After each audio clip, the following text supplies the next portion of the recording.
Here রান্নাঘর। আজকে 250 মাছ এসে ট্যাংরা মাছের আমি চচ্চড়ি করব। তো লবণ দিতে হবে অল্প করে, হাফ চামচে হলুদ দিলাম,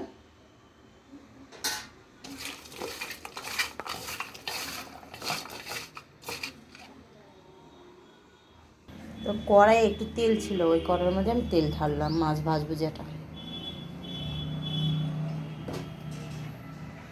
কড়াই গরম হয়ে গেছে, মাছটা ছেড়ে দিলাম।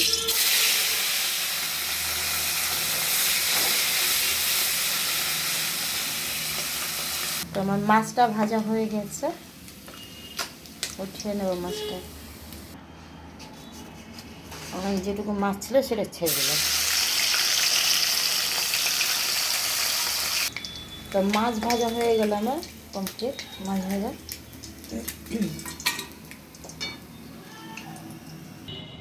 তো আমি এখানে 2টো আলু কেটে রেখেছি, চচ্চড়িটা বানাবো মাছের, আর 4টে পেঁয়াজ দিয়েছি। আর ওই তেলেই আমি 5 ফোড়ন দিলাম। তেলটা হোক, মশলাটা মানে আমার 5 ফোড়নটা হয়ে গেছে, তো আমি আলুটা দিয়ে দিলাম।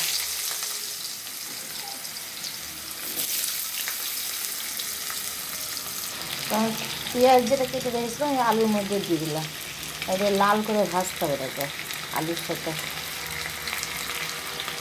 তো আলু ভাজা হয়ে এসছে প্রায়, তো আমি হাফ চামচে লবণ দিলাম।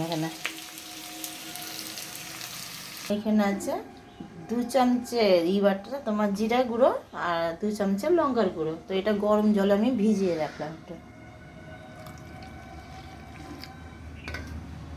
5 মিনিট। তো আমার আলু ভাজা হয়ে গেছে, তো মশলাটা গরম জলে চুবিয়ে রেখেছিলাম সেটা দিয়ে দিলাম।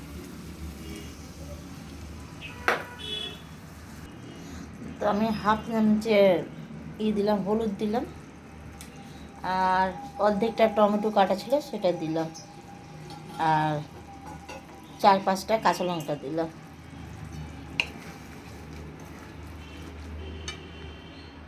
মশলাটা কষা হবে, তো অল্প একটু জল দিলাম আমি, গরম জল। মশলা থেকে তেল ছেড়ে দিয়েছে, তো এবার মাছের যেটা আমি ভেজে রেখেছিলাম সেটা তোমার দিয়ে দিলাম।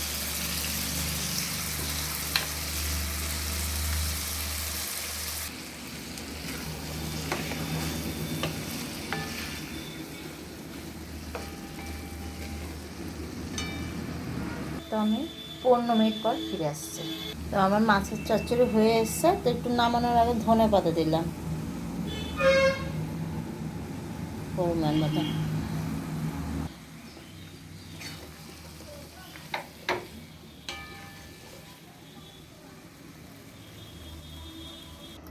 তো আপনাদের যদি রেসিপিটা ভালো লাগে ছোটো মাছের, তাহলে একটা লাইক দেবেন, একটা শেয়ার দেবেন, আর একটা কমেন্ট করবেন। বাই।